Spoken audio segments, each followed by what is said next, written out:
तो उस रामचरितमानस के एक कथा प्रसंग को जरूर जानते होंगे। वह प्रसंग क्या है कि जिस समय श्री राम जी, ये श्री सीता जी का स्वयंवर होने वाला है और विश्वामित्र जी के साथ में राम जी और लक्ष्मण जी जनक जी के नगर में पहुंचते। तो उस समय पूरे देश के जितने राजे महाराजे होंगे पूरे पृथ्वी पर सबको कहा जाता है, बुलाया गया होगा। सबके ठहरने की अलग अलग व्यवस्था थी। चूंकि विश्वामित्र जी एक ऋषि थे तो राजा महाराजाओं से ठहरने की व्यवस्था उसकी अलग होगी। तो इसलिए जनक जी के राज्य में जो वो मंदिर वाला फुलवारी था, उस फुलवारी में ही संतों की कोई कुटिया बनी होगी, उसी कुटिया में विश्वामित्र जी को रख दिए। राजा के ठहरने की व्यवस्था अलग और संत महात्मा के ठहरने की व्यवस्था अलग। तो इस वजह से वो जो फुलवारी में जो कुटिया बनी हुई थी, कुटिया के पास ही शिव जी का मंदिर था। उसी मंदिर के प्रांगण में एक कुटिया में विश्वामित्र जी को निवास दे दिए। और राम और लक्ष्मण चूंकि राजा के यहाँ निमंत्रण दे करके तो पहुँचे नहीं थे, वो तो गुरु जी के साथ में ही गए थे। तो वहाँ पर तो उसको राजकुमार की तरह नहीं रखा जाएगा, वो गुरु जी के शिष्य की तरह गए तो शिष्य की तरह कुटिया में ही रहेंगे। उस कथा प्रसंग में आगे क्या आती है कि अब सुबह है, 10 बजे 12 बजे जितना भी बजे हो वो स्वयंवर होने वाला है। तो वो सूर्योदय होते होते माता सीता जी की जो माँ थी, उन्होंने सीता जी से कहा कि जाओ शिव जी का मंदिर है, पूजा पाठ कर लेना, और तुम्हारे मन में कोई कामना हो, इच्छा हो तो पूजा पाठ करके वरदान मांग लेना, ताकि शादी विवाह बढ़िया से संपन्न हो जाए। राजकुमारी होने के नाते 4-5 सहेलियां साथ में दे दी गई। तो 5-6 सहेलियां साथ में थी, गई। संजोग से वह उसी फुलवारी में गई जिस फुलवारी के प्रांगण में कुटिया में उधर राम जी, लक्ष्मण जी, विश्वामित्र जी निवास कर रहे थे। तो गई उस फुलवारी में, फूल तोड़ करके सभी सहेलियों के साथ मंदिर में जाती है। और सहेलियां, चूंकि वो पूजा करने तो सहेलियां जा नहीं रही थी, वो तो केवल सहयोग के लिए गई थी ना। तो सहयोग के लिए जाने के कारण उस मंदिर के दरवाजे पर सभी सहेलियां खड़ी हो गई। अब मंदिर के अंदर कौन प्रवेश की? केवल सीता जी। और सहेलियां चौखट पे आधा इधर आधा उधर खड़ी हो गई, पूजा कर रही है बैठ करके। अगरबत्ती दिया जो भी जलाना था जला के, फूल वगैरह चढ़ा करके, आंख बंद करके जो भी मंत्र जप सकती थी जप रही है। जो भी मन में कामना होगी वो कामना भगवान के सामने प्रस्तुत कर रही है।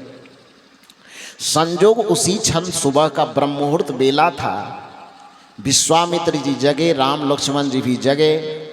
विश्वामित्र जी ने राम और लक्ष्मण दोनों को आदेश दिया कि हमारे भी पूजा करने का वक्त होने वाला है, जाओ फुलवारी से फूल तोड़ करके ले आओ। राम जी और लक्ष्मण जी दोनों फुलवारी में प्रवेश करते हैं ना।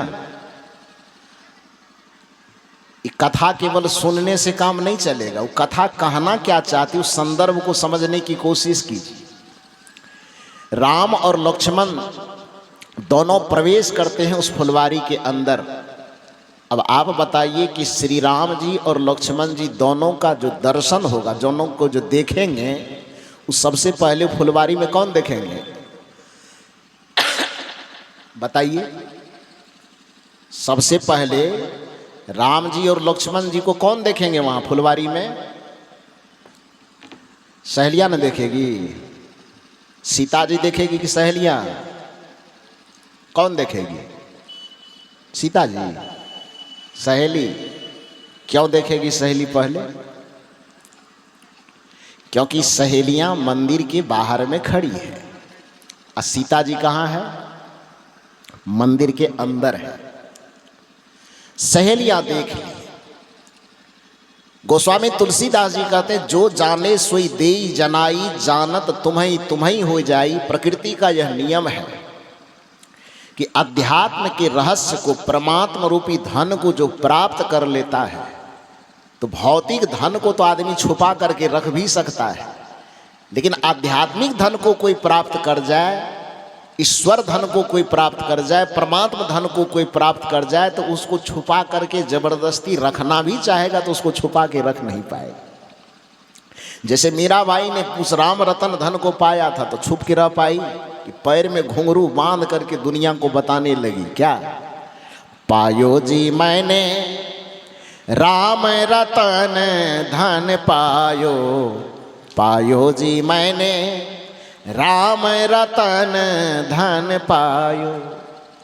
लोगों ने पूछा कि पा लियो तो कौन पूजा करके पा लियो, कौन यज्ञ करके पा लियो, कौन कथा कीर्तन करके पायो।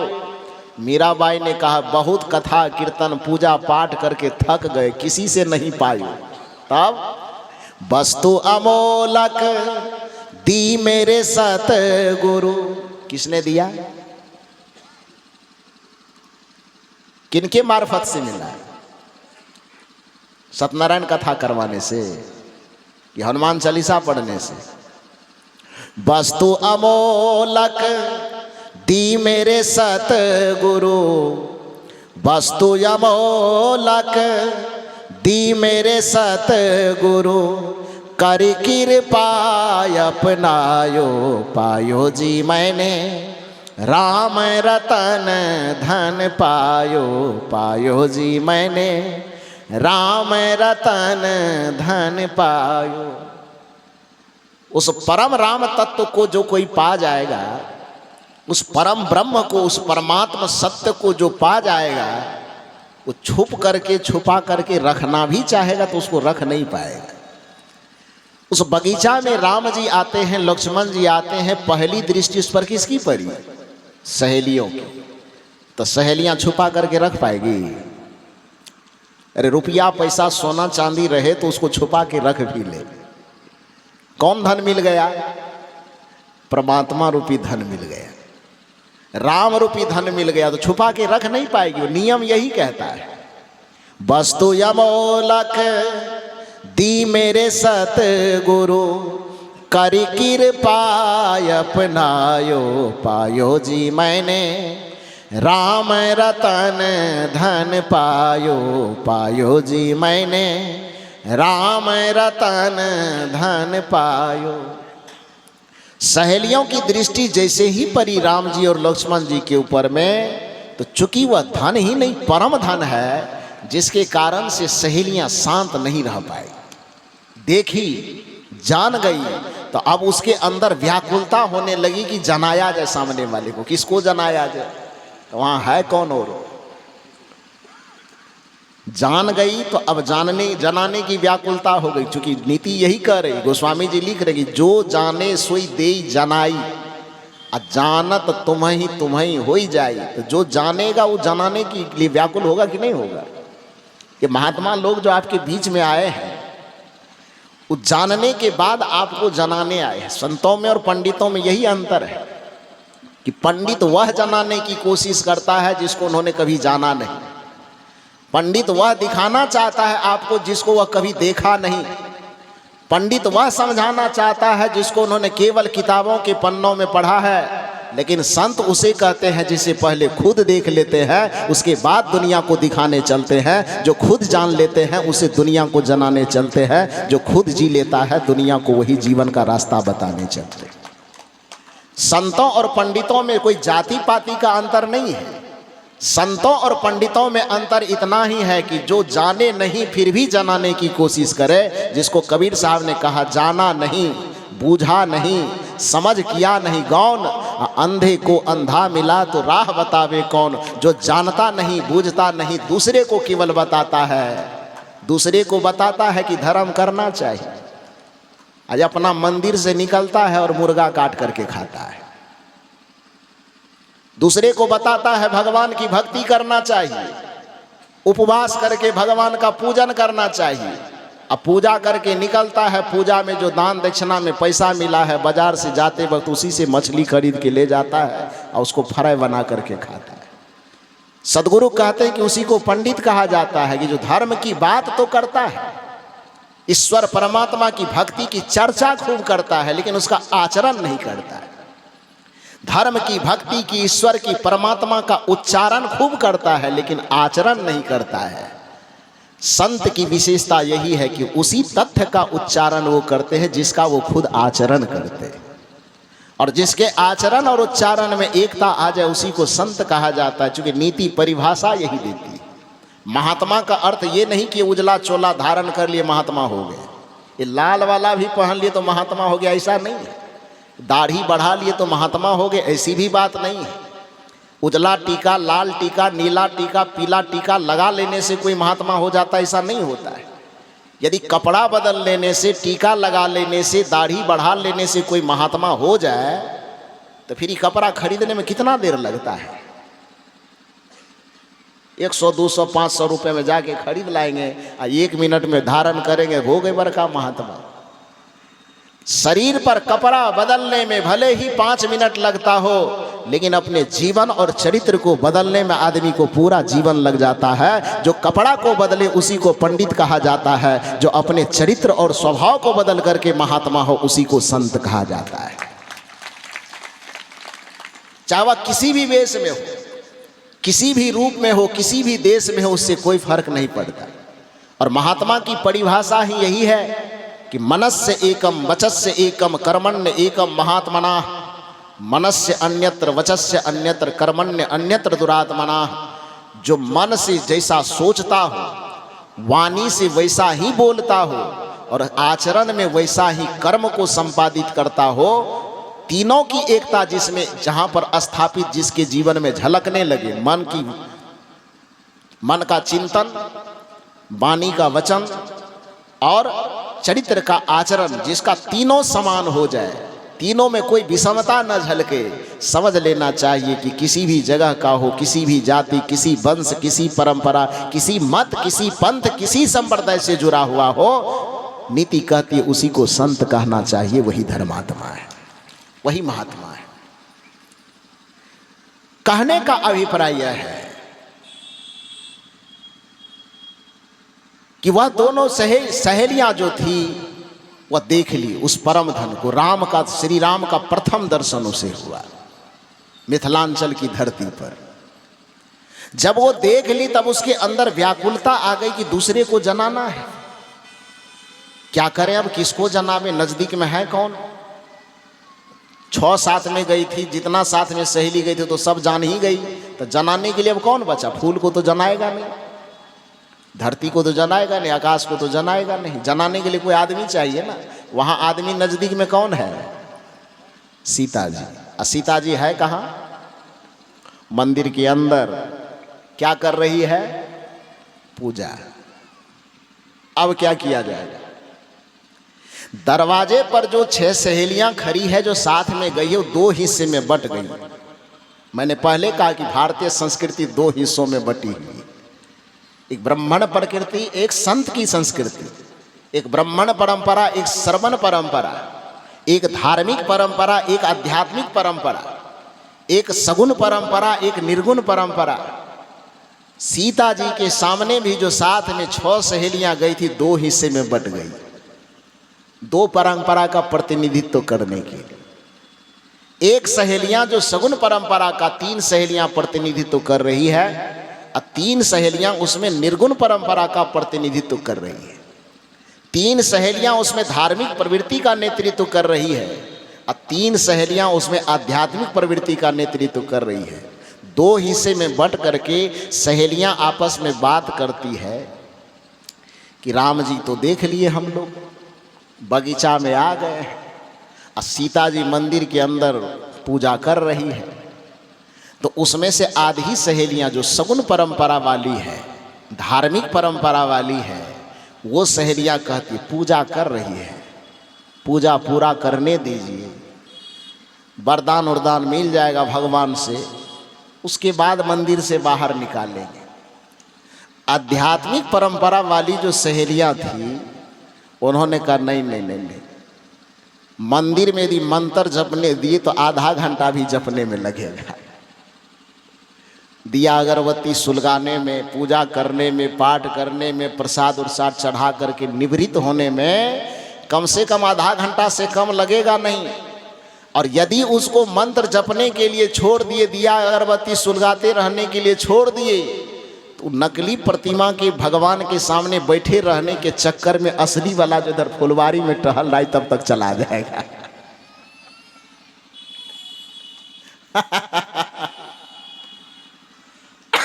वहां तो भगवान की प्रतिमा न है, यहां पर फुलवारी में डायरेक्ट परमात्मा है। निवेदन क्या किया जा रहा है? सहेलियां जो दो हिस्से में बटी, एक तो करेगी नहीं, पूजा कर रही करने दो, पूजा छोड़वाओगी तो पाप चढ़ जाएगा। भगवान की भक्ति कर, यदि उसको छोड़वाओगे तो पाप चढ़ेगा। उसको भी, पूजा करने वाले को भी नरक होगा, जो छोड़वाएगा उसको भी नरक होगा। लेकिन दूसरी वृत्ति की जो सहेलियां थी, जो संत प्रवृत्ति की, आध्यात्मिक प्रवृत्ति, कहे कि बड़ा गजब हो, ये पाप पुण्य धर्म अधर्म की परिभाषा भी चपोत के रख दो, क्योंकि ज़्यादा ये पाप पुण्य धर्म अधर्म की व्याख्या करोगी और उसका पूजा पाठ नहीं छोड़वाओगी, मंदिर से बाहर नहीं निकालोगी, तो ये पूजा पाठ धर्म कर्म के चक्कर में वो नकली के पास बैठे रह जाएगी, असली वाला फुलवारी से तब तक गायब हो जाएगा। पाप चढ़े कि पुण्य चढ़े, धर्म चढ़े कि अधर्म चढ़े, वो फैसला बाद में कर लेंगे। नरक होगा कि मोक्ष होगा वो बाद में देख लेंगे। लेकिन अभी यदि सीता जी को असली राम से दर्शन करवाना है तो उसको मंदिर के चौखट से बाहर निकालना ही पड़ेगा। उसको दिया अगरबत्ती वाली जो धार्मिक पूजा कर रही है, उस धार्मिक पूजा के विधान को उसको छोड़ाना ही पड़ेगा। जब तक वह धार्मिक विधान को छोड़ेगी नहीं, जब तक वह मंदिर के चौखट से बाहर निकलेगी नहीं, जब तक वह रीति रिवाज परंपरा इत्यादि जो उसमें लगी हुई है उसका परित्याग नहीं करेगी, तब तक में जो साक्षात राम सामने में खड़े हैं उस राम का दर्शन नहीं हो पाएगा। तो साक्षात राम का दर्शन करवाने के लिए उसको मंदिर के चौखट से बाहर आना ही पड़ेगा, निकालना पड़ेगा। अब इस जगह पर बताइए कि इस जगह क्या करना चाहिए? आप लोगों से पूछा जाए तो यदि छोड़वाने को केवल पाप माना जाता है, जो कबीर साहब कहते वहां से ऊपर उठो, संत कहते वहां से आगे बढ़ो, चौखट से बाहर निकलो, परंपरा के चौखट से, रीति के चौखट से, रिवाज के चौखट से, धार्मिक कर्मकांड के चौखट को खोल करके बाहर आओ। यहाँ परम चेतना को, परमात्मा के विराट स्वरूप को समझो। जो परमात्मा हरि व्यापक सर्वत्र समाना है, उसको तुम एक जगह कैद करके कैसे रख सकते? प्रतीक है वो, वहां उसकी भी जरूरत है। मैंने पहले कहा कि उसकी भी जरूरत है, लेकिन सदैव उसी में अटके रह जाएंगे तो फिर तो ये अपने आप से अपनी भक्ति की हत्या करनी हो जाएगी।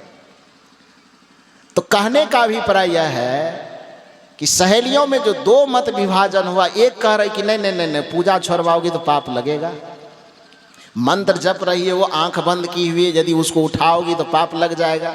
दूसरी वाली करे नहीं, पाप लगेगा। कौन चीज? वो तो हम जान रहे हैं कि नकली के पास बैठी हुई है, तो असली वाला न छूट जाएगा। तो इस तरह से दोनों के बीच में बहस होते होते होते होते अंत में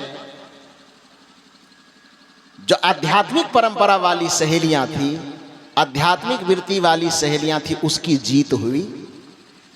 किसी तरह से बकझक करते हुए मंदिर के अंदर प्रवेश की। सीता जी तो सचमुच में आंख बंद किए हाथ जोड़े बैठे थी। जो भी उसके भीतर में इच्छा कामना होगी वो सारी इच्छा कामना भगवान को सुना रही थी। सहेलियां जाती है, धार्मिक प्रवृत्ति वाली अभी भी मना करती, ध्यान में लगे हुए, इसको मत तोड़ो, छोड़वाओगे तो पाप लगेगा।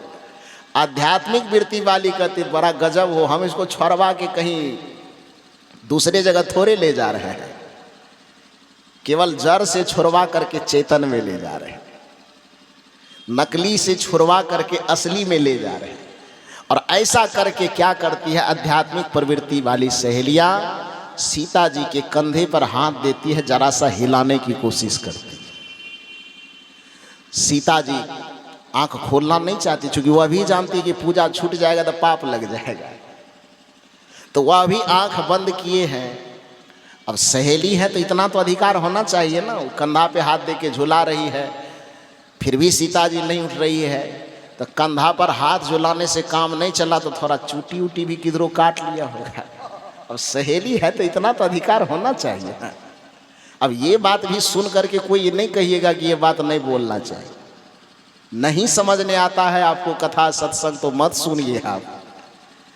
उस शैली होती है कहने की। कल जो हमने कह दिया कि गंगा जी भीष्म पितामह की माँ है, तो आपकी और हमारी कौन है, काकी की, मामी की, नानी? तो जा कर के हमको कहते हैं बात नहीं बोलना चाहिए।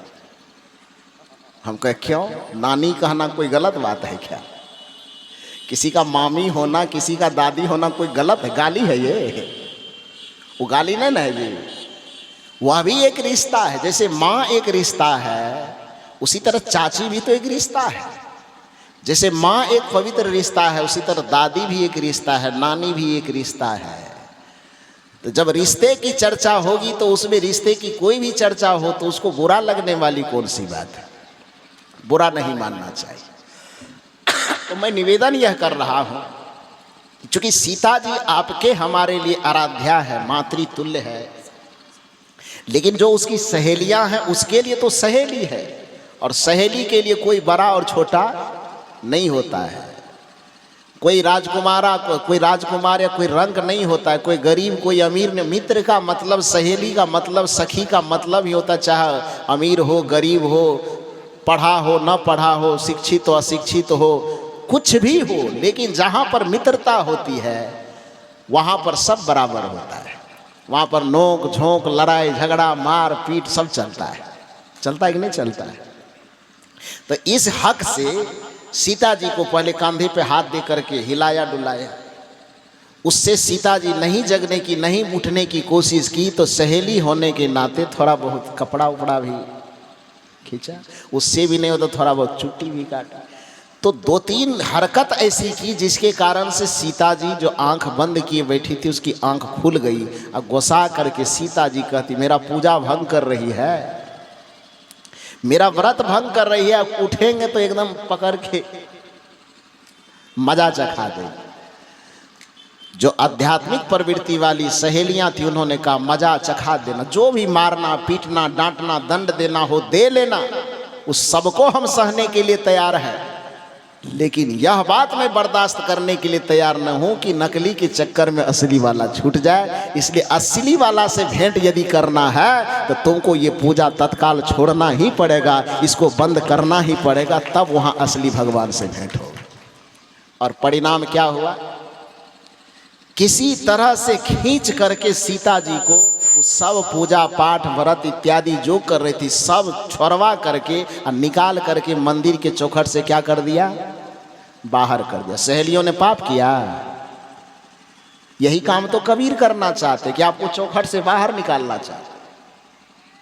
यही काम तो बुद्ध करना चाहते, यही काम तो महावीर करना चाहते, यही काम तो बाबा महर्षि में ही करना चाहते हैं कि आप जिस चौखट के अंदर बैठ करके, जिस परंपरा, जिस रीति, जिस रिवाज, जिस पोथी, जिस परंपरा के अंदर रह करके आप भक्ति को सीमित कर देना चाहते हैं, ये संत जन आपसे कहते हैं कि विराट परमात्मा का यदि साक्षात्कार करना हो तो तुम्हें उस परंपरा के दायरे से बाहर निकलना ही पड़ेगा। तुम्हें रीति रिवाज के दायरे से निकले बगैर उस विराट परमात्मा की भक्ति को तुम समझ नहीं पाओगे, उस ईश्वर के वास्तविक स्वरूप को तुम समझ नहीं पाओगे। सीता की सहेलियों ने सीता जी को चौखट से बाहर निकाला, और जब सीता जी बाहर निकली तो क्या हुआ? आप ही लोग ने गीत गाते हैं, इधरे वाली तो सब गाते हैं, मिथिलांचल की माता लोग। राजा जनक जी के, ये मेरा नहीं है काम, ये आप लोगों का है, आप लोग दोहराइए। क्या गाते हैं आप लोग? राजा जनक जी के बाग में, हाँ उसी जगह की बात है। सीता जी को प्रथम बार श्री राम जी से साक्षात्कार होता है। कब? यदि वो मंदिर में पूजा करती रह जाती तब क्या होता? यदि वो हाथ जोड़े रह जाती, मंत्र जपते रह जाती, लड्डू चढ़ाते रह जाती, दिया जलाते रह जाती, अगरबत्ती जलाते रह जाती, सब कर्मकांड करते रह जाती, धार्मिक रीति रिवाज में उलझे रह जाती, तब क्या होता? राम जी से दर्शन होता कि नहीं होता? थोड़ा जोर से बोलिए ना। हम बोलेंगे तो कहिएगा तो कबीरपंथी है इसीलिए ऐसा बोलता है। तो हम क्यों बोले अकेले, आप बोलिए। मैंने पहले कहा कि कई जगह छोड़ना अपराध की श्रेणी में नहीं आता है, निंदा की श्रेणी में नहीं आता है। जैसे सांस लेना भी जीवन की एक वृत्ति है और भीतर में समाये हुए सांस को छोड़ना भी एक प्रकार से जीवन की प्रक्रिया है। वो दोनों को करना आवश्यक है। उसी प्रकार से भक्ति के प्रारंभिक पल में सगुण साकार को जीवन में धारण करना, सगुण भक्ति करना ये आवश्यक है। लेकिन उसी में अटके रह जाना ये जीवन की, ये भक्ति की, ये परमार्थिक जीवन की हत्या है। आत्महनन गति, जय गोस्वामी जी की भाषा में कहे तो आत्महत्या की श्रेणी में वो आएगा। इसलिए कबीर साहब ने डायरेक्ट सीधे ये नहीं कहा कि आप सगुण भक्ति मत करो, बल्कि कबीर साहब ने कहा कि थोरे थोरे थिर होहु भाई, अब बिन थंभे जस मंदिर थमाई। कि अपनी चेतना को संभालने के लिए थोड़े थोड़े कोई पूजा करती हो, पाठ करती हो, कुछ कथा कीर्तन करती हो, घर में अच्छे संस्कार बच्चों में लाने के लिए कोई देवी कोई देवता बैठा करके रखी हो तो अच्छा है, उसको बुरा नहीं कहा जा सकता। हम लोग भी आए तो एकाएक ये महात्मा थोड़े बन गए कि परिवार में वो सगुण भक्ति की परंपरा थी, सगुण भक्ति का माहौल था। बचपन में जगते थे, सवेरे माता पिता कहते जाओ नहा करके आओ, जाओ उस पे जल चढ़ाओ, ये करो वो करो, तुलसी जी में पानी डालो, ये करो। तो ये जो धीरे धीरे संस्कार सिखाते सिखाते सिखाते सिखाते जब थोड़ी उम्र में वृद्धि हुई, बुद्धि में चेतना में थोड़ी सी समझ आई, तब पता चला कि जिस भगवान की अभी हम पूजा कर रहे हैं ये प्रतिमा वाला भगवान है। भगवान का असली स्वरूप तो कुछ और है। जैसे जमीन का नक्शा भी कागज में होता है, लेकिन मकई नक्शा पर नहीं उपजता, गेहूं और धान नक्शा पर नहीं उपजता। नक्शा पर भी हमारे जमीन के प्लॉट दाखिल होते हैं, उस पर उसका खाता खेसरा नंबर लिखा होता है। लेकिन यदि हमें पेट भरने के लिए अनाज उपजाना हो तो हम नक्शा पर ट्रैक्टर नहीं चलाते, ट्रैक्टर चलाने के लिए असली प्लॉट पर जाते हैं। उसी तरह से परमात्मा को समझने के लिए हमें प्रतिमाओं का सहारा तो लेना चाहिए, लेकिन जब बड़े हो जाए हम, थोड़ी बौद्धिक चेतना हमारी जगे, हमारा आध्यात्मिक चेतना जगे, तब हमको उस प्रतिमाओं से मुख मोड़ करके हमें असली परमात्मा के स्वरूप को समझने का प्रयास करना चाहिए। इसी को निर्गुणवाद कहा जाता है और इसी को संतों की परंपरा कही जाती है। कबीर साहब उसी संत परंपरा का रहस्योद्घाटन करते हुए, संत परंपरा की भक्ति को बताते हुए कहते हैं थोरे थोरे थिर होहु भाई, अब बिन थंभे जस मंदिर थमाई। जैसे एक मंदिर को खड़ा करना है, मंदिर समझ में नहीं आ रही तो मकान समझ लीजिए, मकान खड़ा करना है। तो कल्पना कीजिए कि एक मकान हम बनाना चाहते हैं। मकान बनाने में हमने नींव लिया, नींव बनाए, कुर्सी पिलर कसे, उसके बाद दीवार जोड़ते जोड़ते अंतिम में लिंटर थौल तक ले गए, और उसके बाद अब उसमें सेटरिंग करना है। सेटरिंग करने के बाद तब छत ढालेंगे, यही करेंगे ना। तो जब छत ढालने के लिए सेटरिंग करेंगे तो वो मकान जो बना रहे हैं हम अपना सोने के लिए, आराम करने के लिए, किसी दूसरे के सोने के लिए? कोई भी व्यक्ति मकान बनाता तो अपने लिए ना।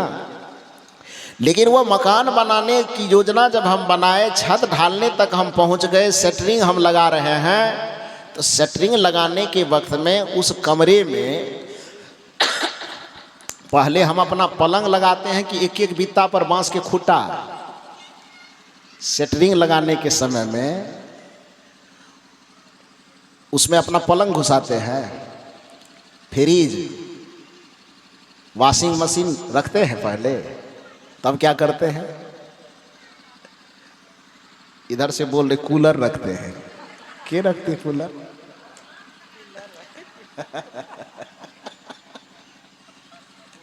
तो क्या करते हैं उसमें?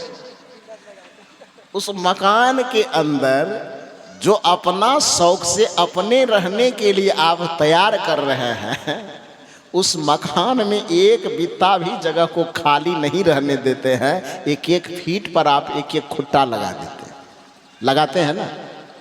वो खूंटा न लगा में तो शटरिंग तो रहेगा नहीं, तो छत ढलेगी कैसे। तो उस खूंटा को लगा करके आपने शटरिंग तैयार किया और उसके बाद उस पर शटरिंग पे आपने छड़ बिछा करके गिट्टी बालू सीमेंट के माध्यम से उसको ढाल दिया। छत ढल गई। छत ढलने के बाद अब लगभग 20, 21, 25 दिन या 1 महीना पूरा हो गया। अब आपको कहा जा रहा है कि भैया ऐसा है कि अब समय पूरा हो गया है, अब घर में रहना है, तो जाके शटरिंग खोलिए।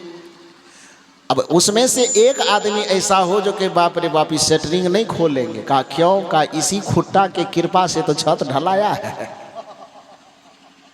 ये जितना खूंटा है, इस खूंटे भगवान की कृपा से ये मेरा छत ढलाया है। अब जिसके कृपा के बदौलत मेरा छत ढला गया है, अब इस खूंटा को यदि निकालेंगे, इसमें से हटाएंगे, तो ये तो खूंटा भगवान का अपमान हो जाएगा। जिनके कृपा से मेरा छत थम गया है, छत ढल गया है, मेरा धर्म होता है कि उसको निकालना नहीं है, बस उसको घर में रख करके हनुमान चालीसा का पाठ करना है, पाभर पाभर लड्डू प्रत्येक खूंटा के पास चढ़ाना है। यदि ऐसा आपकी सोच है तो आप बताइए कि आपका मकान बनाना सार्थक होगा? इधर वाले बोलो। अरे मकान हम बनाए हैं उस खूंटा को रहने के लिए नहीं ना बनाए हैं। खूंटा तो केवल सहारा था ना जी, कि थोड़ी देर के लिए उसको हमने सहारा बनाया कि सहारा नहीं लेंगे खूंटा का तो छत ढलेगी कैसे। तो छत को ढालने के लिए हमने खूंटा का सहारा लिया। इसलिए छत जब ढल गई, छत जब पक गई, तो अब उस खूंटा के प्रति कोई मोह ममता न करते हुए, कोई आग्रह दुराग्रह न करते हुए, प्रेम से वृंदावन बिहारी लाल की जय का नारा लगाइए और सब खूंटा को एक एक करके क्या कीजिए, निकाल दीजिए। खूंटा जब तक नहीं निकलेगा तब तक वो अवकाश नहीं आएगा जिसमें आप पलंग लगा करके विश्राम कर सके। तब तक वो स्पेस नहीं बचेगा कि इधर पिलर कूलर लगाएंगे, कि इधर फ्रिज लगाएंगे, कि इधर ये लगाएंगे, कि इधर लाइटिंग की व्यवस्था करेंगे, कि इधर दीवार चमकाएंगे, कि पुट्टी करेंगे। घर में रहने का सुख यदि भोगना है तो लिंटर के वो शटरिंग के वक्त में लगाए गए हर एक खूंटे को आपको घर से निकालना ही पड़ेगा। उसी प्रकार से उस मकान के छत से कबीर साहब उदाहरण दे रहे हैं। देखिए कितना बढ़िया, कि थोड़े थोड़े थिर होहूँ भाई, अब बिन थंभे जस मंदिर थमाई। कि थोड़ा थोड़ा स्थिर करने के लिए 100 खूंटा लगा देना पड़ा, लेकिन छत जब पक गया तो सब खूंटे को निकाल देना आवश्यक है। उसी तरह से हे मनुष्य, जब तक आपकी चेतना का छत कमज़ोर है, जब तक आपका बुद्धि कमज़ोर है, जब तक आपका विवेक कमज़ोर है, तब तक आप बचपना अवस्था से लेकर के युवा अवस्था के उस समय तक, जिस समय तक आपकी बुद्धि विचार तर्क परिपक्व न हो, तब तक भक्ति करने के लिए यदि आपने 33 करोड़ देवी देवता में से किसी के भी खूंटा का सहारा ले लिया हो तो कोई बुरी बात नहीं है। लेकिन जैसे ही सत्संग में आकर के, गुरु के संत सत्संग में आकर के, गुरु के सानिध्य में आकर के आपकी चेतना परिपक्व हो जाए, आपकी बुद्धि परिपक्व हो जाए, सब देवी देवता के खूंटा को निकाल दीजिए और अपने हृदय मंदिर में परमात्मा की ज्योति जगमगाने दीजिए। ये भक्ति का एक तरीका है, लेकिन इस तरीका को न जान पाने के कारण लोगों ने कबीर साहब जैसे संतों पर सीधा इल्जाम लगा दिए। तो भक्ति के विरोधी है, ये पूजा के विरोधी है, ये पाठ के विरोधी है। पूजा पाठ के विरोधी कैसे? छोड़िए मकान वाला उदाहरण थोड़ा समझ में न आवे तो एक और उदाहरण मैं देता हूँ। कल्पना कीजिए कि आपके घर में एक बच्चे जन्म लिए। स्वाभाविक है कि जन्म से ही कोई दौड़ने तो लगता नहीं है। बच्चा जन्म लिया, 6 महीना, साल भर, 2 साल का हुआ, किसी तरह धीरे धीरे धरती पर लुढ़क रहा है, गुड़क रहा है। अब आपके मन में लालसा हो रही है कि बच्चा अब 2-3 साल का हो गया, इसको चलना चाहिए, अपने से वो तो चल नहीं सकता। आप बाजार गए, लकड़ी अथवा रबड़ का एक गाड़ी खरीद लाए कि बच्चा इस गाड़ी के सहारे से धीरे धीरे चलेगा एक कदम। वो गाड़ी जो खरीद करके आप लाए, स्वाभाविक है उस बच्चे के आगे में रखा, गाड़ी चलाने के लालच में बच्चा धीरे धीरे किसी तरह अपने पैर पर खड़ा होने की हिम्मत जुटा रहा है। और हिम्मत जुटा करके उसके बाद क्या किया, तो एक दिन खड़ा हो गया, गाड़ी को पकड़ा और एक एक कदम धीरे धीरे चल रहा है। तो यह दृश्य देख करके माता पिता और परिवार वाले को अच्छा लगेगा कि नहीं लगेगा? लगेगा ना। राजा दशरथ जी को भी प्रिय लगा था, तब न भजन है, ठुमुक चलत रामचंद्र बाजत पग पैजनिया, ठुमुक ठुमुक के चल रहा है। तो हर एक माँ बाप के लिए उसका बच्चा राम कृष्ण से कम थोड़े होता है। प्रत्येक माँ बाप के लिए उसका बच्चा भगवान के तुल्य ही होता है। तो खैर कोई भी बात नहीं, मूल बात मैं ये कहना चाहता हूँ कि आपने बच्चे को चलने के लिए बाजार से एक गाड़ी खरीद लाई, उस गाड़ी के सहारे को पकड़ करके बच्चा धीरे धीरे एक कदम दो कदम आगे बढ़ रहा है। इस दृश्य को आप देख करके प्रसन्न होंगे, खुश होंगे कि नाराज होंगे? खुश होंगे ना, अच्छा लगेगा ना। 1 साल तक चल रहा है, अच्छा लगेगा। 2 साल तक उसी तरह से चल रहा तो भी अच्छा लगेगा। लेकिन कल्पना कीजिए कि अब वह बच्चा 10 से 12 साल का हो गया, अब फिर भी उस गाड़ी के सहारे बगैर न तो वो खड़ा हो पाता है, न एक कदम चल पाता है। अब वह दृश्य आपको सुख देगा कि दुख देगा? क्या करेगा? वह दृश्य जो आप देख रही कि 12 वर्ष लगभग हो जाने के बावजूद भी वह बच्चा न तो अपने पैर की ताकत से खड़ा हो पा रहा है और न अपने पैर की ताकत से चल पा रहा है। अब वह दृश्य देख करके माता पिता और परिवार वाले को खुशी होगी कि दुख होगा? बोलिए निधर से। दुख होगा ना। क्यों दुख हो रहा है? वो गाड़ी तो ला करके आप ही दिए थे ना। तो ला करके इसलिए नहीं न दिए थे कि जिंदगी भर उसी को पकड़ के चलता रहे। तब ला करके आपने दिया था सिर्फ इसलिए कि जब तक उसके अपने पैर में ताकत ना आ जाए, जब तक अपने पैर की ताकत से वो चलना ना सीख ले, तब तक ये गाड़ी का सहारा पकड़ ले तो कोई बुरी बात नहीं है। लेकिन एक समय जब उसके पैर में ताकत आ जाए, तब भी यदि वो गाड़ी को पकड़े रहे तो ये माता पिता और परिवार के लिए खुशी की बात नहीं हो सकती। ठीक उसी प्रकार से कबीर साहब जैसे संत कहना चाहते हैं कि जैसे स्थूल रूप से जन्म ले और स्थूल रूप से चलने दौड़ने के लिए जैसे एक गाड़ी को सहारे के रूप में पकड़ाया जाता है, लेकिन एक समय और अवस्था आने के बाद उस सहारा को छोड़ देना चाहिए, उसी तरह से हे मनुष्य, भक्ति की चेतना को ताकत देने के लिए भक्ति का जो विभिन्न अवलंब पकड़ाया जाता है, सगुन का जो विभिन्न अवलंब पकड़ाया जाता है, उसको पकड़ते पकड़ते चलो जरूर। लेकिन एक समय जिस समय तुम्हारी चेतना जवान हो जाए, तुम्हारे पैर में ताकत आ जाए, तुम्हारे बुद्धि में ताकत आ जाए, तुम्हारे विचार और विवेक में ताकत आ जाए, तुम्हारे साधना संयम और चरित्र में ताकत आ जाए, तो फिर जो वो भक्ति के सगुन गाड़ी का सहारा पकड़े हो, गाड़ी को छोड़ करके आगे किनारे कर दो और तुम अपने पैर पर अपनी चेतना पर खड़े हो जाओ। इसी को निर्गुण भक्ति कहा जाता है, इसी को निराकार भक्ति कहा जाता है। सदगुरु कबीर साहब ने यही बताया, इसलिए उन्होंने कहा कि सरगुण की सेवा करो। जहां जरूरत है, जहां आवश्यकता है, तो वहां सगुण भक्ति करो, इसमें कोई बुरी बात नहीं है। सरगुण की सेवा करो, लेकिन इतना ध्यान रहे कि वहीं केवल अटकना नहीं है, निर्गुण का कर ध्यान। थोड़े दिन के बाद सरगुण निर्गुण से परे तहां हमारा ध्यान, उससे भी आगे बढ़ो, आगे बढ़ते जाओ, आगे बढ़ते जाओ। कुछ लोगों को लगता है कि निर्गुण विचारधारा की बात केवल कबीर साहब ने किया है, लेकिन आप समझने की कोशिश कीजिए कि दुनिया के जितने भी महापुरुष हुए हैं, किसी न किसी रूप में सगुण और निर्गुण दोनों की चर्चा करते हैं। जिस गोस्वामी तुलसीदास जी महाराज को परम सगुणवादी माना जाता है, वह गोस्वामी तुलसीदास जी भी आरंभ में सगुण की चर्चा तो करते हैं, लेकिन अंत में जाते जाते निर्गुण तक पहुंचा देते। कैसे? जब उनसे पूछा गया कि आप किस राम की आराधना करते हैं, प्रारंभिक अवस्था में गोस्वामी तुलसीदास जी ने कहा, मंगल भवनय मंगल हारी, द्रवहु सुदशरथ अजिर बिहारी। गोस्वामी जी ने कहा कि मैं उसी राम की उपासना करता हूं। मंगल भवन अमंगल हारी, जो मंगल का भवन हो, शुभ का भवन हो, अच्छा का भवन हो, सुख का भवन हो। अमंगल हारी, जो अमंगल है, जो हानिप्रद है, जो दुखप्रद है, जो कष्टप्रद है, ऐसे स्थितियों का हरण करने वाला।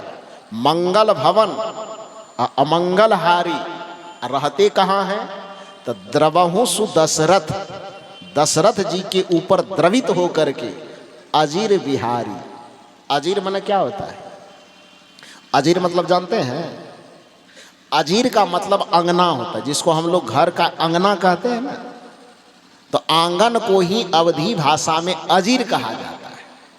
गोस्वामी तुलसीदास जी कहते हैं कि मैं उस राम की उपासना करता हूं जो मंगल का भवन है, अमंगल का हरण करने वाले हैं, और राजा दशरथ जी के ऊपर द्रवित होकर के उसके आंगन में विचर रहे हैं, उसके आंगन में खेल रहे हैं। उस भगवान की मैं भक्ति करता हूं। ये सगुण भक्ति हुआ ये। लेकिन सगुण भक्ति करते करते करते करते करते भक्ति के शिखर तक पहुंचा। तो भक्ति के परमार्थिक स्वरूप में पूछा गया उनसे कि राम के व्यवहारिक स्वरूप में तो आपने बता दिया कि द्रवहु सो दशरथ अजिर बिहारी, राम का परमार्थिक स्वरूप भी कुछ है?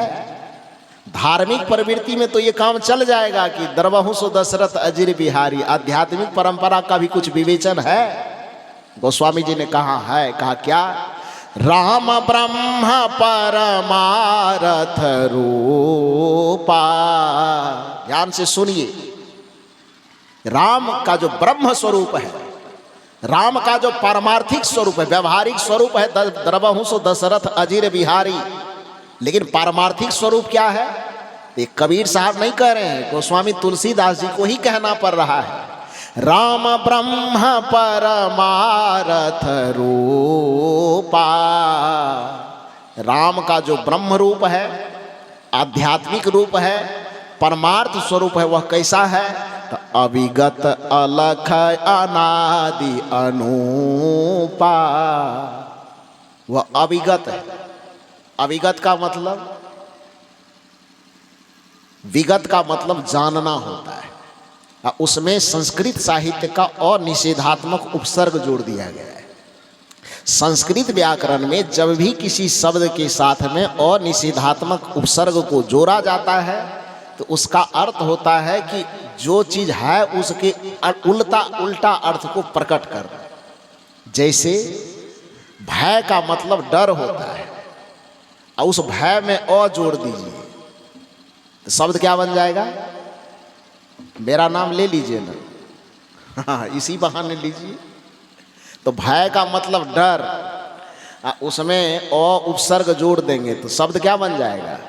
अब है। उसका अर्थ क्या हो जाएगा? निडर, माने नहीं डरने वाला। मर माने मरने योग्य, और उसमें अ शब्द जोड़ देंगे, शब्द बन जाएगा अमर। उसका अर्थ क्या हो जाएगा? उल्टा हो जाएगा ना, नहीं मरने वाला। मृत मरने योग्य, अ जोड़ देंगे, अमृत शब्द बन जाएगा, नहीं मरने योग्य। तो संस्कृत व्याकरण में अ उपसर्ग एक ऐसा उपसर्ग है जब किसी शब्द के साथ जुड़ता है तो उसके सीधे अर्थ को क्या करता है? उल्टा देता है।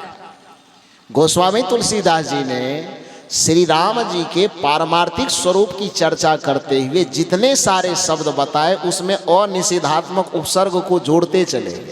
क्या जोड़ा? राम ब्रह्म परमारथ रूपा। ध्यान दीजिए, अविगत, विगत में अ जोड़ा हुआ है। अविगत, अलख, लख में अ जोड़ा हुआ है। अनादि, अन आदि, अन उपसर्ग जुड़ा हुआ है। अनुपा, उपमा माने उपमा उदाहरण देने योग्य, अन उपमा माने अनूप, जिसका उदाहरण न दिया जा सके। तो सारे उपसर्ग निषेधात्मक उपसर्ग जोड़ा हुआ है। राम ब्रह्म परमारथ रूपा, अविगत अलख अनादि अनूपा। इस शब्द का अर्थ क्या करेंगे? राम का जो पारमार्थिक स्वरूप है, व्यावहारिक स्वरूप तो बता दिया कि दशरथ के आंगन में खेल रहा है, लेकिन पारमार्थिक स्वरूप की चर्चा किया तो कहा कि राम ब्रह्म परमारथ रूपा। उसका रूप है कैसा? तो अविगत, जो मन और इंद्रियों से जानने में नहीं आता है। अलख, लख मन देखना, अलख मन नहीं देखना, जो स्थूल दृष्टि से दिखाई नहीं देता है। जो स्थूल दृष्टि से दिखाई नहीं देता है उसको सगुण कहिएगा कि निर्गुण कहिएगा? थोड़ा जोर से बोलिए ना, क्या कहिएगा? कहते तो गोस्वामी जी निर्गुण मानवे नहीं करता है। तो राम ब्रह्म परमारथ रूपा, अविगत, जो मन और इंद्रियों के द्वारा, बुद्धियों के द्वारा जानने में नहीं आता है। अलख, जो स्थूल दृष्टि से देखने में नहीं आता है। अनादि, जिसका न आदि है न जिसका अंत है, जो सदैव था, सदैव है और सदैव रहेगा, जिसको शाश्वत और सनातन कहते हैं, उसी आत्मा रूपी रमैया राम को परमार्थिक स्वरूप में पहुंचा देने पर परमात्मा कहा जाता है। वही राम का परमार्थिक रूप है, ये गोस्वामी तुलसीदास जी कहते हैं। राम ब्रह्म परमारथ रूपा, अविगत अलख अनादि अनूपा। भक्तों ने पूछ लिया कि सगुन वाले जो दशरथ अजीर बिहारी की बात करते हैं उसका ठिकाना तो हम लोगों को मालूम है कि अयोध्या में है। अभी अभी भी नया मंदिर बना है, स्थापित हो गए। तो सगुन वाला तो पता मालूम है कि दशरथ जी के आंगन में खेल रहा है, तो दशरथ जी का आंगन अयोध्या में ही माना गया है, तो वहाँ तो पता है। लेकिन जिस निर्गुण राम की चर्चा कर रहे हैं तो उसका रहने का ठिकाना भी जरा बताइए, वो कौन मंदिर में रहते हैं? अब कबीर साहब तो चिल्ला चिल्ला के कह ही रहे हैं, घट घट निवास करते हैं। संतों की परंपरा ये पुकार के कह रहे हैं कि वो घटवासी है। लेकिन चूंकि यहाँ गोस्वामी तुलसीदास जी की चर्चा और रामचरितमानस की चर्चा हो रही है, इसलिए न कबीर साहब से पूछना है न मेही बाबा से पूछना है, सीधे गोस्वामी जी से ही पूछना है कि आपने मंगल भवन अमंगल हारी का पता तो अयोध्या में बता दिया है, लेकिन जिस परमार्थिक राम की चर्चा कर रहे हैं उसका पता क्या है? गोस्वामी जी कहते हैं उस परमार्थिक राम का पता है प्रकृति पार प्रभु सब उर्वासी, ब्रह्म निरीह विरजय विनाशी। गोस्वामी जी कहते हैं कि राम का जो पारमार्थिक स्वरूप है वो प्रकृति के अंदर नहीं रहता है। अब प्रकृति से यदि उसको बाहर कर दीजिए, आप प्रकृति के अंदर नहीं रहता है, तो आप यह बताइए कि फिर अयोध्या प्रकृति के अंदर आएगा कि बाहर जाएगा? जो आप तीर्थ करेंगे वो प्रकृति के अंदर आएगा कि बाहर जाएगा? जो व्रत करेंगे, जो पूजा करेंगे, जो पाठ करेंगे, जो उपवास करेंगे, जो भी कृत्य करेंगे आप, वह प्रकृति के अंदर करेंगे कि बाहर करेंगे? अंदर करेंगे ना। गोस्वामी जी कह रहे हैं कि राम का जो पारमार्थिक स्वरूप अंदर वाला नहीं है, तब प्रकृति पार, एक ही बार में पार कर दी। इसी बात को पूज्य बाबा महर्षि मेही ने बड़े सुंदर तरीके से सुबह के प्रार्थना में गाया है। सब क्षेत्र छर अपरा परा और अक्षर पार में, निर्गुण के पार में, सगुण के पार में, शब्द के पार में, ज्योति के पार में, सब के पार करते करते करते करते करते तब अंत में कहते हैं मैं ही जावे सबके पार में, सब के पार में। गोस्वामी जी कहे कि ये इतना लंबा पार खींचना ठीक नहीं है, हम एक के बार में कह देते हैं प्रकृति पार प्रभु सब उर्वासी, ब्रह्म निरीह विरजय विनाशी। प्रकृति के जितने विषय हैं, प्रकृति के जितने प्रपंच हैं, प्रकृति के जितने गुण हैं, प्रकृति के जितने आवरण, जितने विकार हैं, सबके पार में पहुंच जाने पर आपके हृदय रूपी मंदिर में ही, आपके उर रूपी मंदिर में ही वह राम रूपी परमात्मा निवास करता है। इसका वर्णन गोस्वामी तुलसीदास जी भी कर रहे हैं। तो वो जो चर्चा हो रही है पारमार्थिक राम की, वो निर्गुण राम हुआ कि सगुण राम हुआ? क्योंकि सगुण वाला राम जो होगा वो मंदिर में मिलेंगे, और निर्गुण वाला जो राम होगा वो कहाँ मिलेंगे? प्रकृति पार प्रभु सब उर बासी, सब हृदय में मिलेंगे। उर का मतलब हृदय ही होता है।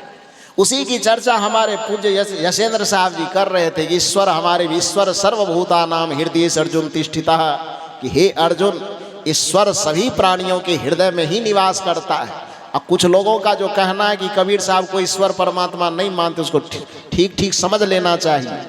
कबीर साहब पुकार पुकार करके बारंबार कहते हैं कि जौ तिल माही तेल है। कल भी मैंने इस है शब्द पर बड़ा जोर दिया था कि ऐसे घट घट राम है। कबीर साहब है की बात कर रहे हैं। दूसरी साखी, जौ तिल माही तेल है, जौ चकमक में आग, तेरा साईं तुझ में जाग सके तो जाग। ये नकारने की बात है कि स्वीकारने की बात है? नकारात्मक बात नहीं है सकारात्मक बात है, वो स्वीकार करने वाली बात है। कबीर साहब कहते हैं कि जैसे तिल के अंदर तेल समाया हुआ है, जैसे चकमक के अंदर ही अग्नि समाया हुआ है, जैसे दूध के अंदर ही घी समाया हुआ है, ठीक उसी प्रकार से हे मानव, तुम्हारा परमात्मा, तुम्हारा ईश्वर भी तुमसे बाहर नहीं, तुम्हारे अंदर में ही समाया हुआ है। जैसे दूध को मथने पर घी की प्राप्ति होती है, जैसे फूलों को निचोड़ने पर सुगंध की प्राप्ति होती है, जैसे चकमक को रगड़ने पर अग्नि की प्राप्ति होती है, उसी तरह से तुम गुरु के शरण में आकर के युक्ति और विधि को जान करके जब ध्यान साधना को करोगे तो सारे ध्यान साधना की अंतिम परिणति में तुम्हारे हृदय रूपी मंदिर में ही परमात्मा की ज्योति जगमगाएगी और उसी से तुम्हें राम तत्व का साक्षात्कार होगा, उसी से ब्रह्म तत्व का साक्षात्कार होगा, उसी से परम तत्व परमात्म तत्व का साक्षात्कार होगा, उसी से ईश्वर स्वरूप का साक्षात्कार होगा। तो भक्ति का अंतिम प्रारूप जो है वह बाहर में नहीं, अंदर में है। मैंने निवेदन किया, समय कितना हो, मैंने निवेदन किया आपसे कि इस भारतीय संस्कृति में दो प्रकार की मुख्य परंपरा है। एक परंपरा पंडितों की, दूसरी परंपरा संतों की, जिसको साहित्यिक भाषा में हम ब्राह्मण परंपरा और श्रमण परंपरा कहते हैं। ब्राह्मण परंपरा के विधि विधान को हम धार्मिक परंपरा के अंदर गिनते हैं और संतों के भक्ति के विधान को हम आध्यात्मिक परंपरा के अंदर गिनते हैं। धार्मिक परंपरा हमें बहिर्मुख बनाती है और आध्यात्मिक परंपरा हमें अंतर्मुखी बनाती है। हम जब सत्संग में आते हैं तो यहाँ आध्यात्मिक चर्चा कर, यही कारण है कि धार्मिक परंपरा के विधि विधान में गणेश जी को देवताओं का अग्रपूज्य माना जाता है, लेकिन जहाँ पर आध्यात्मिक परंपरा से कोई भक्ति की शुरुआत होती है तो आध्यात्मिक परंपरा में कोई देवी देवता प्रथम पूज्य नहीं होता है, वहाँ पर संत और गुरु प्रथम पूज्य होते हैं।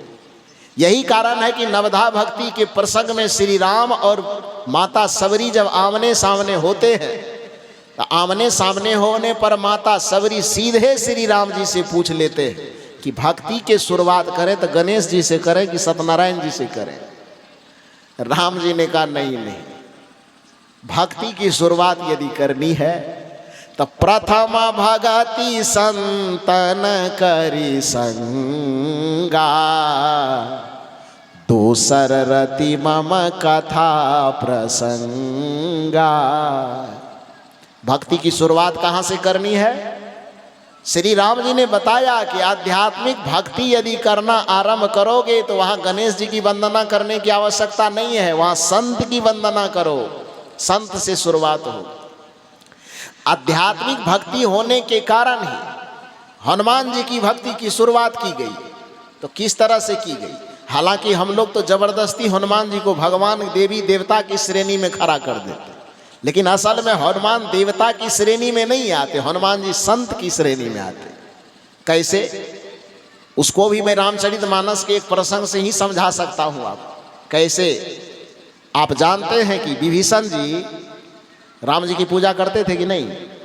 लंका में राम जी की पूजा करते थे ना, लेकिन पूजा करते थे तो एकदम खुल्लम खुल्ला करते थे कि राजा तर में छुप करके, गली में किसी तरह छुप छाप करके भक्ति करते थे कि पूरा दिखा करके? आए, थोड़ा जोर से बोलिए ना। छुप करके न करते थे। क्यों करते थे? क्योंकि रावण का डर था, जान जाएगा, देख लेगा तो मारेगा तलवार, सीधे गर्दन का फुटबॉल बना देगा। भगवान बचाने के लिए वहां नहीं आएंगे, ये विभीषण को पता था।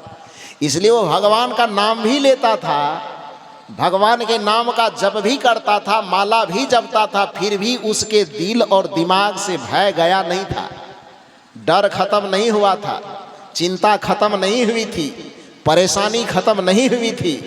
इसका मतलब यह हुआ कि भगवान का अकेले भगवान का नाम लेने से भी, भगवान का नाम लेकर के भजन करने से भी चिंता, भय और परेशानी नहीं जाएगी। तब फिर चिंता गई कैसे? भगवान की भक्ति तो कर रहे थे वो पहले से, भगवान का नाम तो जप रहे थे वो पहले से, लेकिन चिंता अभी भी थी मौजूद, परेशानी अभी भी थी दिमाग पर हावी। लेकिन हुआ क्या कि लंका में जब हनुमान जी प्रवेश करते हैं और आकाश मार्ग से जाते जाते सब जगह निरीक्षण करते हैं कि किस कमरे में सीता जी है कि नहीं है, तो उसी निरीक्षण करने के दरमियान में विभीषण जी के कमरे के पास जब हनुमान जी पहुंचते हैं तो क्या होता है? आवाज आती है भीतर से, राम राम राम जप हो रहा है, लेकिन धीरे धीरे हो रहा है, क्योंकि डर डर के कर रहा है। हनुमान जी को जैसे ये बात सुनाई पड़ी, हनुमान जी भी इधर थोड़ा जोर से लगाए, जय श्री राम। अब दोनों चौंक गए, अंदर वाले की आवाज सुन करके हनुमान जी चौंक गए, और हनुमान जी की आवाज सुन करके भीतर में जो बैठ करके जप रहे थे वो चौंक गए। ये कौन, कहां से आ गया भाई? विभीषण जी बाहर आते हैं और बाहर आने के बाद हनुमान जी से मुलाकात होती, दोनों का आपस में परिचय होता है। एक दूसरे का परिचय जानने के बाद जब पता चलता है कि ये भी राम भक्त हैं, ये भी राम भक्त हैं, तो उस जगह विभीषण जी ने जो हनुमान जी के लिए संबोधन किया, क्या किया है? जब दोनों आमने सामने हो गए, परिचय पाती हो गई, उसके बाद विभीषण जी ने हनुमान जी के लिए क्या उद्बोधन किया है? अब भरोस मोहि भज हनुमंता, अब बिनु हरि कृपा मिलहि नहीं। संता कहा है कि नहीं कहा है कि बिनु हरि कृपा मिलहि नहीं देवी या देवता? तब बिनु हरि कृपा मिलहि नहीं संता। तो हनुमान जी का जो संबोधन विभीषण जी के द्वारा हुआ है, देवी और देवता के रूप में हुआ है कि संत के रूप में? संत के रूप में न हुआ जी। तो इतना दिन से विभीषण जी भगवान की भक्ति तो कर रहे थे, किंतु उनके मन से डर, चिंता और परेशानी खत्म नहीं हुई थी। लेकिन आज पहली बार उसको एक संत के रूप में हनुमान जी से मुलाकात हो गई। तब भगवान अकेले पहले से था, अब बीच में मुलाकात हो गई संत की, और संत की युक्ति जान करके, विधि जान करके जब विभीषण जी भगवान की भक्ति करने लगे, तब विभीषण जी का उद्धार हो गया। विभीषण जी की चिंता परेशानी खत्म हो गई, उसके जीवन के दुखों का निवारण हो गया। हुआ कि नहीं हुआ? हुआ ना। तो इसका अर्थ क्या हुआ कि भगवान, यदि भगवान की भक्ति हमारे पास हो लेकिन उसके साथ में संत की युक्ति ना हो, गुरु की युक्ति ना हो, तो पर भी हमारा उद्धार बाकी रहता है, उद्धार नहीं हो पाता है।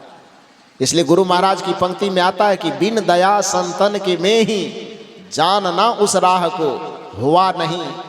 आज तक किसी के लिए नहीं हुआ है, होता नहीं, अभी वर्तमान में भी नहीं हो रहा है, अब वह होनहारा है नहीं। आगे भी समय जब आएगा, जब तक यह सृष्टि रहेगी, बिना संतों की युक्ति जाने किसी का भी उद्धार और किसी का भी कल्याण नहीं होने वाला है। विभीषण जी के प्रसंग में यही बात आती है संत का दर्शन होने से भगवान की भक्ति तो थी पहले से पास में, लेकिन उस भक्ति के साथ संत की युक्ति जुड़ी हुई नहीं थी। और जैसे ही भगवान की भक्ति के साथ में हनुमान रूपी संत की युक्ति जुड़ गई, उसी समय विभीषण ने कहा कि अब भरोस मोहि भय हनुमंता, अब बिनु हरि कृपा मिल ही नहीं संता। संत का दर्शन हुआ, अब मेरा कल्याण हो जाएगा। तो कहने का ये अभिप्राय है कि भक्ति की जो आध्यात्मिक शुरुआत है वो संत की परंपरा से है। इसलिए प्रथम भगति संतन करी संगा, फिर आगे बढ़ती है। मैंने कहा कि हनुमान चालीसा चूंकि संत की परंपरा का निर्वहन करने वाला है, इसलिए उस हनुमान चालीसा में भी जो भक्ति की शुरुआत होती है, कुछ लोग तो सीधे लड्डू लेकर के हनुमान जी के मंदिर पहुंच जाते हैं, भगवान के मंदिर पहुंच जाते हैं, सत्संग का मतलब नहीं लगाते, जाओ भगवान की भक्ति करवे करते थे, सत्संग फत्संग सुन के क्या करेंगे, ये गुरु को चुन करके क्या करेंगे, सीधे डायरेक्ट संबंध भगवान से है ही, पूजा पाठ कर ही लेते हैं, सब चीज कर लेते हैं, ये सत्संग गुरु इसकी जरूरत क्या है। लेकिन उस व्यक्ति को समझना चाहिए कि हनुमान जी ने कहा, एक भक्त पहुंच गया हनुमान जी के मंदिर कि आपके शरण में आए हैं, आपकी पूजा प्रत्येक शनिवार मंगलवार लड्डू चढ़ा करके कर लेते हैं, आप कृपा कीजिए, आप अष्ट सिद्धि नवनिधि के दाता हैं, सारे रिद्धि सिद्धि आप मुझे दे दीजिए। हनुमान जी ने कहा, मेरे मंदिर आने से पहले सीताराम साहब ने जो सत्संग किया है, वो पंडाल में गए थे कि नहीं गए थे? ब्रह्मानंद बाबा से मुलाकात हुई थी कि नहीं हुई थी? उसके बगल में अभय साहब बैठे थे, यशेंद्र साहब बैठे थे, गुलशन साहब बैठे थे, मुलाकात करके आए। उन्होंने कहा कि हमरे जैसे, उसको भी तो दो आँख दो हाथ है, हमरे जैसा बोलता है, वही रामायण गीता पढ़ता है, हम लोग भी पढ़ ही लेते हैं, तो उसकी संगति करने की क्या ज़रूरत है? संत की क्यों संगति करें? और डायरेक्ट संबंध आपसे जुड़ा हुआ है ही, लड्डू प्रसाद आपको चढ़ाते ही हैं, तो फिर ये बीच में संत की भक्ति कहाँ से हो गई? हनुमान जी ने कहा, नहीं भैया, ऐसा नहीं होता है। मेरी भक्ति करना चाहते हो, मेरे मार्ग में आगे बढ़ना चाहते हो, तो संत सत्संग की अवहेलना करके नहीं बढ़ पाओगे। मैं रिद्धि सिद्धि दे नहीं पाऊंगा। कहा कैसे, ये पहले क्यों नहीं बताए?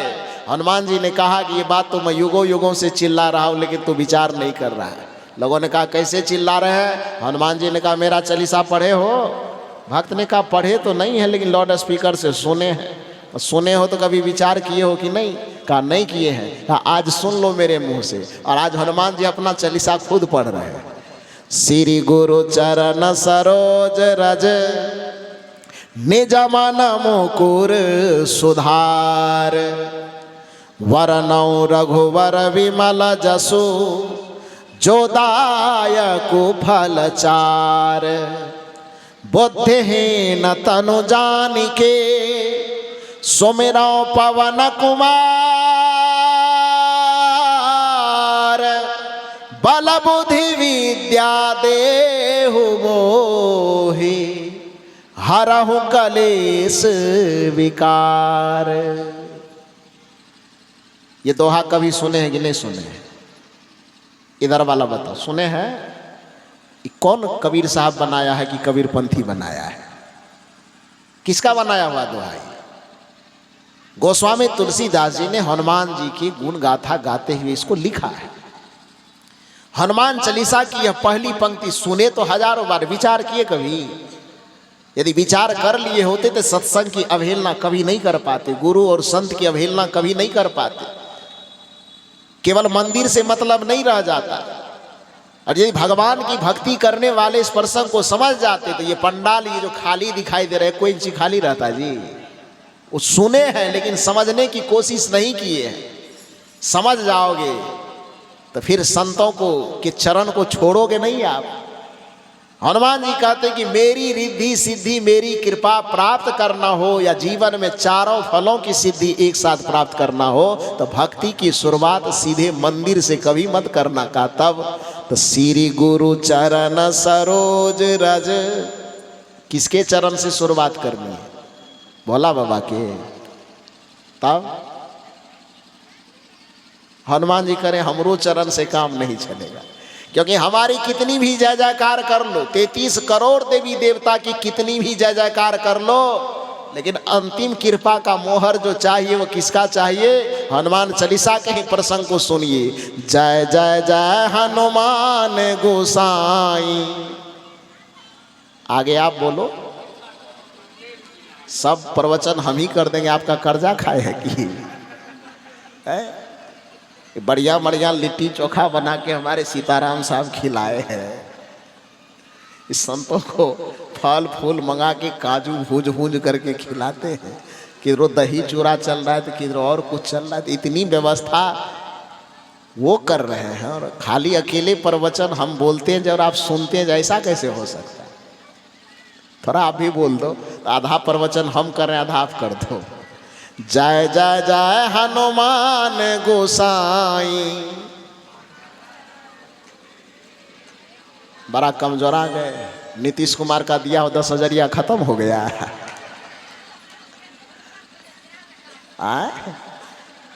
पैसा की गर्मी तो बड़का बड़का ठंडी को पार कर जाता है। तो अभी तो नया नई 10,000 लेवे की हो तो इतना नरम नरम हो के क्यों बोलती? उधर वाला नरमा के बोले तो बात समझ में आती है, उसके पैकेट में भी गया नहीं है। वो लोग को हम सलाह देंगे कि आप लोग भी जीविका वाला ग्रुप बना लीजिए अपना, तो अगले टर्म में आपको भी मिल जाएगा। हाँ क्या बोले? हाँ अच्छा फिर आ जाएगा, चिंता मत करो। जोर से अभी बोल दो ना, हनुमान जी की कृपा हो जाएगी। तो जय जय जय हनुमान गोसाई। क्यों करेगा गुरुदेव कृपा? एक कोठो लड्डू चढ़ाइए ब्रह्मानंद बाबा। स्वामी जी एक कोठो लड्डू मिला है? हमको तो नहीं मिला है। डोलची फूलची सब लेकर के खाली मंदिर मंदिर दौड़ते जाती हो। संत की अवहेलना, संत के प्रति कोई प्रेम नहीं, सत्संग से कोई लगाव नहीं, सत्संग के महत्व को जीवन में कोई जगह नहीं। क्यों करें गुरु कृपा आपके ऊपर? लेकिन हनुमान जी कह रहे हैं कि मेरी कृपा या 33 करोड़ देवी देवता की कृपा तब तक सार्थक नहीं होगी जब तक उस पर अंतिम मोहर गुरु की कृपा की नहीं लगेगी। जय जय जय हनुमान गोसाई। हाँ कृपा करहु गुरुदेव की नाई। नाई का मतलब जैसे हो। नवा का दीर्घई नाई मन दाढ़ी बनाने वाला, नवा का अंशुआ दीर्घई नाई का अर्थ जैसे। संस्कृत में उसको यथा कहते हैं, हिंदी में जैसे कहते हैं और अवधी में उसी को नाई कहा जाता है। नाई नहीं, नाई बोलने में नहीं उजिया तो थोड़ा नाक को दबा करके बोलो, नाई बोला जाएगा। जय जय जय हनुमान गोसाई। कृपा करहु गुरुदेव की नाई। हे हनुमान जी, आपके मंदिर में आकर के हम जय जयकार तो आपकी कर रहे हैं, लेकिन आप भगवत कृपा तो करना ही करना, लेकिन अंतिम में आप मेरे ऊपर गुरुदेव की तरह कृपा करना। तो जब देवती देवताओं की आराधना करने के बावजूद भी कृपा अंत में गुरु वाला ही चाहिए, आखिरी मोहर। तो सामान चाहिए गुरुदेव वाला या दुकान चाहिए खाली मंदिर वाला है? दुकानों गुरुदेव वाला चाहिए कि नहीं? तो इसलिए भक्ति की शुरुआत मंदिर और पूजा पाठ से केवल नहीं चलेगा। श्री गुरु चरण सरोज रज, कहाँ से शुरुआत करना है? श्री गुरुदेव के चरण से शुरुआत करना है, सत्संग से शुरुआत करना है।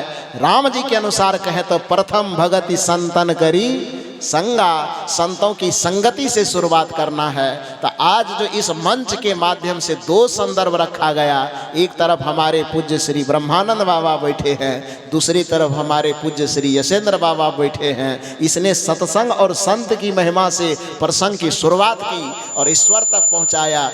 दोनों हमको बीच में बैठाए हैं, तो हमारी जिम्मेदारी होती है कि आधा इधर से भी लेना है, आधा इधर से भी लेना है। तो सत्संग और संत की महिमा के साथ यदि हम चलेंगे तो ईश्वर की भक्ति के वास्तविक स्वरूप तक हम पहुंचेंगे। अन्यथा भक्ति के नाम पर ये खेल कूद करते हुए बच्चा जैसे गुरवा गुड़िया से खेलता है, मिट्टी के भात, मिट्टी के दाल, मिट्टी के सब्जी बनत, खेले हैं ना कभी कि नहीं खेले? आए बचपन में मिट्टी के भोज भात नहीं खाए हैं? तब देखिए सबको हंसी आ रहा, अपना बचपन में सब खेला है, हम लोग भी खेले। बच्चे में बच्चा निमंत्रण देना है, समधियों मिलन करना है, अब भोज भात करना है तो मिट्टी के दाल, मिट्टी के भात, मिट्टी के पापड़ तो कोई चीज़ का पत्ता का बनाते थे ना।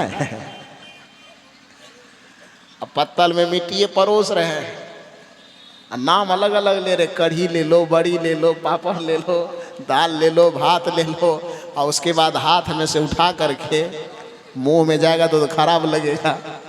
खाना है तो कैसे खाना है? हाथ से उठा करके यहाँ सटा करके पीछे क्या करना है? फेंक देना है। और कितनों वो दाल भात करी बड़ी खा ले, अब पेट में भूख लगेगा, दौड़े दौड़े कहाँ जाओगे? हाँ, घर जाओगे ना, क्योंकि उससे चाहे तुम्हारा जितना मनोरंजन हो जाए, भूख मिटने वाली नहीं है। वो नकली दाल भात जितना खा लो, तुम्हारा मन कुछ देर के लिए भले उमंग में नाच सकता है, लेकिन असली भूख मिटाना है तो असली दाल भात के पास पहुंचना होगा। उसी तरह से भक्ति और भजन के नाम पर चाहे तुम धार्मिक कर्मकांड और रीति रिवाज में फंस करके बाहर का कितना भी कर्मकांड कर लो, वो मिट्टी के दाल भात गुरवा गुड़िया के खेल के जैसा ही होगा। यदि असली भक्ति करना है तो संतों के चरण में आओ और उनसे युक्ति जान करके, उससे विधि जान करके, ध्यान और साधना के माध्यम से उस परमात्मा के वास्तविक स्वरूप को समझो और उस परमात्मा की वास्तविक भक्ति करो। यही सत्संग का सार है, यही ज्ञान और भक्ति का सार है, जिसका प्रचार ये संत लोग इस सत्संग मंच के माध्यम से करते हैं। तो आज आप लोग त्रिदिवसीय सत्संग समारोह के दूसरे दिन के इस अपराह्नकालीन सत्संग सभा में विभिन्न संत गुरुजनों से बहुत सारी बातें सुनी, जिसमें दो प्रमुख बात हमारे पूज्य स्वामी श्री ब्रह्मानंद जी महाराज ने सत्संग और संत की महिमा बताते हुए अपने प्रसंग को आपके सामने रखा, और हमारे पूज्य श्री यशेंद्र साहब ने ईश्वर, परमात्मा, देवी देवता की व्याख्या करते हुए आपके सामने कुछ चिंतन रखे। दोनों के विचारों का सारांश मैंने थोड़ा बहुत आपके सामने रखने की कोशिश की कि ईश्वर परमात्मा की भक्ति को वास्तविकता में समझने के लिए हमें पंडितों की परंपरा से मुक्त होना होगा, धार्मिक परंपराओं से मुक्त होना होगा, और हमें आध्यात्मिक परंपरा की संगति में आना होगा। बहिर्मुखता से हमें अंतर्मुख होना होगा। कर्मकांडों से छूट करके हमें जप, संयम, साधना, भजन, ध्यान इत्यादि पर जोर देना होगा। और जिस दिन बाहर का पट बंद हो करके अंदर का पट खुलेगा, जिस दिन सीता मंदिर से बाहर आएगी, फुलवारी में आएगी, तो राम सामने में खड़े मुस्कुराएंगे। उसी तरह से जिस दिन आप परंपरा और रीति रिवाज की कटघरे को लांघ करके आप संतों के विचार में आ जाएंगे, उसी दिन अपने हृदय में अपने परमात्मा को मुस्कुराते हुए पाएंगे। यही भक्ति और सत्संग का सार है। बस इतना ही निवेदन करके, इतनी ठंडी में भी आप सब लोग यहाँ बैठ करके इस तरह से मेरे विचारों को सुना, इसके लिए आप सबों को बहुत बहुत साधुवाद देते हुए मंचासीन जितने हमारे पूज्य संत गुरुजन हैं, सबके चरणों में कोटि कोटि नमन वंदन करते हुए दर्शक दीर्घा में विराजमान जितने देवी देवता बैठे हुए हैं, सबके हृदय में रमने वाले उस रमैया राम को, उस परमात्मा को सादर नमन वंदन करते हुए मैं अपनी वाणी को यहीं पर विराम देता हूँ। बोलिए सद्गुरुदेव की, बोलिए।